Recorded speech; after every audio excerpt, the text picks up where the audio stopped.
श्री शिवाय नमस्तुभ्यम। हर हर महादेव। दोस्तों, आप सभी जानते ही हैं कि 26 फरवरी को है साल का सबसे बड़ा दिन, यानी कि महाशिवरात्रि का विशेष दिन। और यदि आप शिवरात्रि का व्रत करते हैं तो आपको किन चीजों के सेवन से बचना चाहिए और क्या चीजें आपको खानी चाहिए। और यदि आप शिवरात्रि का व्रत नहीं भी कर रहे हो या आपके परिवार के कुछ सदस्य हैं जो कि व्रत नहीं करते हैं, तो आज के दिन यानी महाशिवरात्रि के दिन आपको क्या खाना चाहिए जिससे कि महाशिवरात्रि को उत्तम फल आपको प्राप्त हो।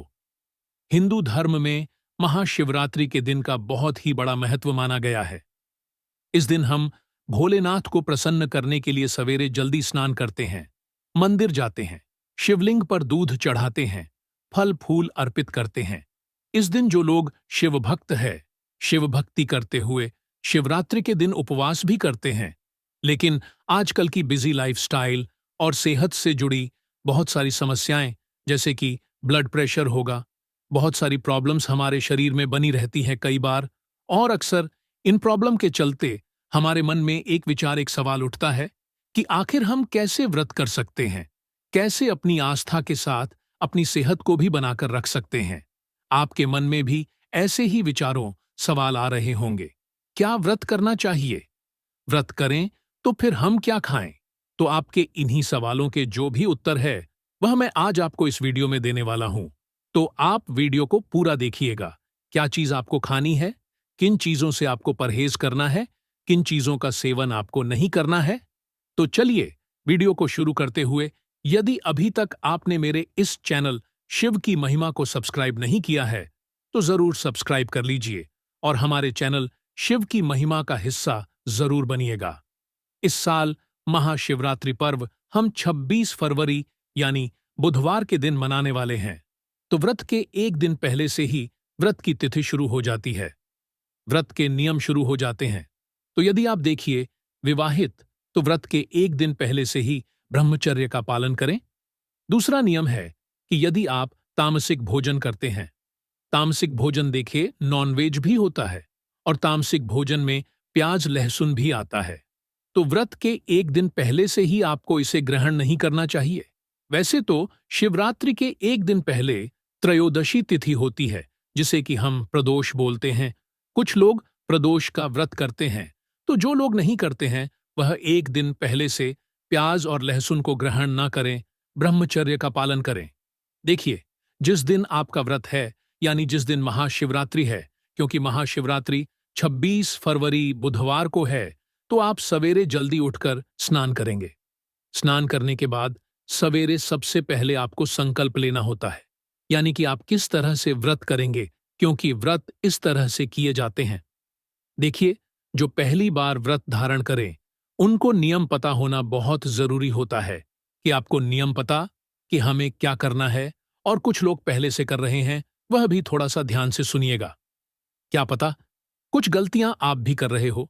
तो देखिए, सबसे पहले जब आप सुबह स्नान कर लेंगे, भगवान का पूजन करने बैठेंगे, सबसे पहले सुबह ही आपको संकल्प लेना होता है, क्योंकि व्रत मैंने जैसे कि आपको बताया 3 प्रकार के होते हैं। पहला प्रकार है फलाहार है करके, दूसरा है निर्जला व्रत करना, तीसरा व्रत होता है अनाज के साथ, यानी कि कुछ लोग मीठा भोजन ग्रहण करते हैं। शिवरात्रि या शिवजी के जो भी व्रत होते, उन्हें तो सबसे पहले आप जब स्नान कर लेंगे, सुबह संकल्प लीजिए कि आप जिस भी तरह से व्रत करना चाहते हैं, निर्जला या फलाहार, जिस भी तरह से आपको व्रत करना है, उसका संकल्प आपको सुबह ही लेना होता है कि मैं भोलेनाथ आपका इस तरह से व्रत करूंगा कि मैं आपका व्रत धारण कर रहा हूं। सबसे पहले बात आती है निर्जला व्रत कि यदि निर्जला व्रत आप कर रहे हैं, कुछ लोग जल ग्रहण नहीं करते हैं, तो इसे हम निर्जला व्रत कहते हैं। तो देखिए, निर्जला व्रत जैसा कि नाम से हमें पता चलता है, निर्जला व्रत है, मतलब इसमें जल ग्रहण नहीं करेंगे। तो देखिए, निर्जला में आप जल ग्रहण नहीं करेंगे। दूसरा प्रकार फलाहार रहना, कुछ लोग जो कि फलाहार रखकर व्रत करते हैं, जिनसे नहीं सहन होता है कि वह लोग भूखे रह सके ज्यादा, तो वह फलाहार व्रत करते हैं। तो जब फलाहार व्रत करते हैं तो आप सुबह की पूजा के बाद दूध चाय ले सकते हैं, शरबत, जूस अपने अनुसार आप ले सकते हैं। यानी कि जैसे आपने संकल्प लिया है, आप उस अनुसार अपने व्रत को शुरू कर सकते हैं। परंतु जो लोग कुछ सिर्फ फलाहार जो व्रत करते हैं, तो वह क्या करते? शाम की पूजा के बाद जैसे दिन में दूध चाय लिया, उसके बाद शाम की पूजा के बाद वह फलाहार ग्रहण करते हैं। जैसे प्रदोष काल में जो प्रथम पहर की पूजा होती है, उसके बाद आप फलाहार ग्रहण कर सकते हैं। अब तीसरी बारी आती है, कुछ लोग जब व्रत करते हैं, यानी कि शाम का समय होता है, उन्हें पूजन कर लिया, कुछ अनाज का सेवन भी करते हैं। परंतु एक बात का विशेष ध्यान रखिएगा, भोलेनाथ के किसी भी व्रत में अनाज का सेवन आपको नहीं करना चाहिए। जैसे कि आप सोमवार का व्रत करें, उसमें तो आप अनाज का सेवन करते हैं, परंतु जैसे महाशिवरात्रि हो गई, प्रदोष की तिथि हो गई, अगर आपके परिवार में तो चलता रहा है, वह तो ठीक है, परंतु यदि आपको नहीं पता है और आप व्रत अब भी शुरू कर रहे, तो ध्यान दीजिएगा, अनाज का सेवन नहीं करना चाहिए। और नमक का सेवन भी शिवजी के जो व्रत होते हैं, उनमें वर्जित माना जाता है। परंतु जैसा कि मैंने कहा कि आजकल का जो व्यस्त लाइफस्टाइल है, इंसान की सेहत पर बहुत ज्यादा फर्क पड़ता है। तो यदि आपसे नहीं सहन होता, आपको शारीरिक कोई प्रॉब्लम है, यानी ब्लड प्रेशर का कुछ प्रॉब्लम है, तो आप सेंधा नमक जरूर अपने भोजन में ले सकते हैं। परंतु अगर आप सहन कर सकते हैं, व्रत कर सकते हैं बिना नमक के, तो बिना नमक का व्रत करने की कोशिश जरूर करें। लेकिन आपकी मजबूरी है कि आप नमक खाना चाहते हैं, तो आप खा सकते हैं। वैसे मैं सजेशन दूंगा कि आपको क्या है कि सबसे पहले अपना ख्याल रखना है, और दूसरी चीज यह कि जब आप व्रत खोलेंगे, ठीक है, उस पर पहले आपको सबसे पहले प्रसाद ग्रहण करना है। परंतु यदि आप 4 प्रहर का पूजन करते हैं, यानी प्रदोष काल से सुबह तक जो लोग पूजन करते हैं, 4 पहर का पूजन करते हैं, उन्हें व्रत का पारण सुबह 6 बजे के बाद ही करना है। उन्होंने बीच में अगर फलाहार रहने का संकल्प लिया है, तो बीच बीच में फलाहार जरूर कर सकते हैं, परंतु अनाज ग्रहण आप इसमें नहीं कर सकते हैं। अब बारी आती है कि आप जो फलाहार बनाएंगे, उसको आप किसी भी तेल में ना बनाएं। जैसे कि सरसों के तेल में अन्य खाने का जो तेल होता है, उसमें आप बिल्कुल ना बनाएं। आप शुद्धि के अंदर अपना फलाहार बनाएं। ठीक है दोस्तों, अब जो लोग प्रदोष काल में केवल एक ही बार पूजा करते हैं, तो वह रात्रि में अपने व्रत को पूर्ण कर सकते हैं, यानी कि फलाहार से अपना व्रत खोल सकते हैं। और जो लोग 4 प्रहर का पूजन करेंगे, वह अगले दिन प्रसाद लेने के बाद, दान वगैरह करने के बाद अपने व्रत का पारण करेंगे, यानी कि अपने व्रत को खोलेंगे। इसी के साथ मैं यह भी आपको बता देता हूं, आप दूध दही जूस चाय ले सकते हैं। वैसे मेरा कहना आपको एक चीज है, व्रत के दौरान खाने से ज्यादा पूजा पाठ में ध्यान दें, परंतु भूखे पेट ना हो, यानी कि खाली पेट भजन में भी मन नहीं लगता है, तो आप अपने सामर्थ्य के अनुसार पूजा पाठ भी करें और अपने शरीर का ध्यान भी रखें। यदि आपको नहीं सहन होता है कि हम बीच बीच में कुछ लेना चाहते हैं, तो बिल्कुल दूध दही जूस अगर आप ले सकते हो, परंतु आपके संकल्प के ऊपर, जैसा आप संकल्प लोगे उसी तरह से आपको अपने व्रत को शुरू करना है। अब देखिए, फल में आप जो भी सीजनल जो फल होते हैं, जो अभी सीजन के अकॉर्डिंग आपको मिल जाते हैं, वह फल ग्रहण कर सकते हो, परंतु ध्यान रखिएगा, संकल्प के अनुसार ही लीजिए, यानी कि जो आपने संकल्प लिया हुआ है। और एक चीज का विशेष ध्यान रखिएगा, मैं बार बार बोल रहा हूं, अगर आप 4 प्रहर की पूजा कर रहे हो, तो व्रत आप अगले दिन ही खोलोगे, क्योंकि महाशिवरात्रि का जो व्रत होता है, इसमें आपको पूरा दिन फलाहार ही करना होता है और अनाज अगले दिन खाते हैं।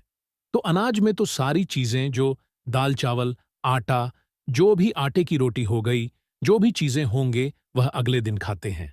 इस दिन फलाहार में आपको क्या खाना है, वह समझ लीजिए। फलाहार में आप हर तरह के ड्राई फ्रूट खा सकते हैं, आप मखाने खा सकते हैं, परंतु ध्यान रखिएगा, नमक का प्रयोग ना करें। मूंगफली सेक कर गुड़ के साथ खा सकते हैं, आप राजगिरा ले सकते हैं, आप सिंघाड़े के आटे का हलवा बनाकर खा सकते हैं, आप मोरधन ले सकते हैं, आप खीर खा सकते, दूध की खीर बनती है, वह आप ले सकते हैं, और गाजर का हलवा, शकरकंद और जो भी फलाहारी वस्तुएं होती हैं, आप उनका सेवन कर सकते हैं। परंतु विशेष ध्यान रखिए कि आप जो भी व्रत की वस्तुएं बनाकर खा रहे हैं, उसमें शुद्धता का पूरा ध्यान रखें। और दूसरी चीज, जो लोग व्रत नहीं करते हैं, उनके लिए भी मैं बता देता हूं। देखिए, जो व्रत नहीं कर रहे शिवरात्रि का, उन्हें इस दिन विशेष ध्यान रखना चाहिए। यदि घर में किसी एक व्यक्ति ने व्रत रखा है, तो नियम सबके लिए ही समान होगा। घर में आप शिवरात्रि के दिन प्याज लहसुन का प्रयोग ना करें, तामसिक भोजन का प्रयोग ना करें।